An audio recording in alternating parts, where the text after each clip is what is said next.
Like I said, people may have added mental health features onto my life going back into childhood and collaborate that they're viable to this day. I've always been the same mentally coherent person. Maybe through mental health diagnosis they collaborate with this through my family, that I have even says on my life, or even psychiatric says, maybe through mental health diagnosis I've had before.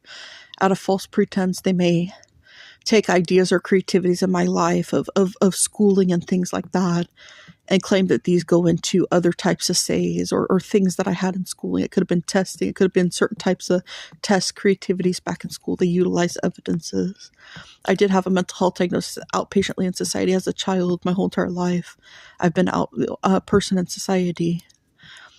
Called ADD once at 8, as I was a normal person living her life in society before that. And my family, through my school counselors, collaborate with a ADD say on me, as they collaborated that, I needed medications at those ages. When I say mentally coherent person, before as after the medication or whatever else, which I took for a few months in second grade.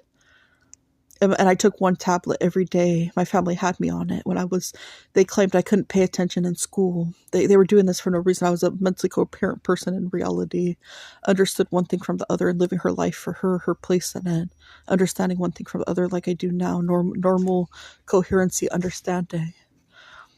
And I remember they were having me checked back in childhood for false reasonings, for psychological issues, when I was just a person living her life for her. They had me go do testing when I was a little girl, stay up all night and do testing, neurological testing.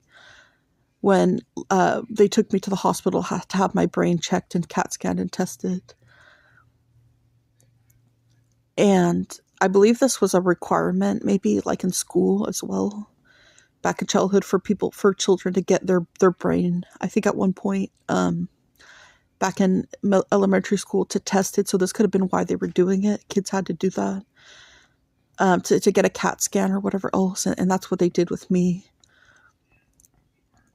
But then by the time I was in second grade, like I said, as a person in society, they had me on medications for ADD.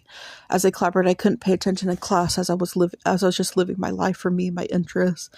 And at this time, people seemed to put features on me, and mental health features that I didn't have. I just took a tablet every day. They may turn my instances into other things, and they constantly collaborated. I had some mental health diagnosis. When it was just needed for that medication, apparently for a year, and not afterwards. I was never on medication again until I became an adult and started suffering at my family's house at 19. After meeting a guy that lied about being married, through that treatment, yet again, they conspire. I have mental health features and diagnoses I don't have. They may put like medication type controlled says on me, the ideas of that to manipulate, or they may take an idea of a mental health diagnosis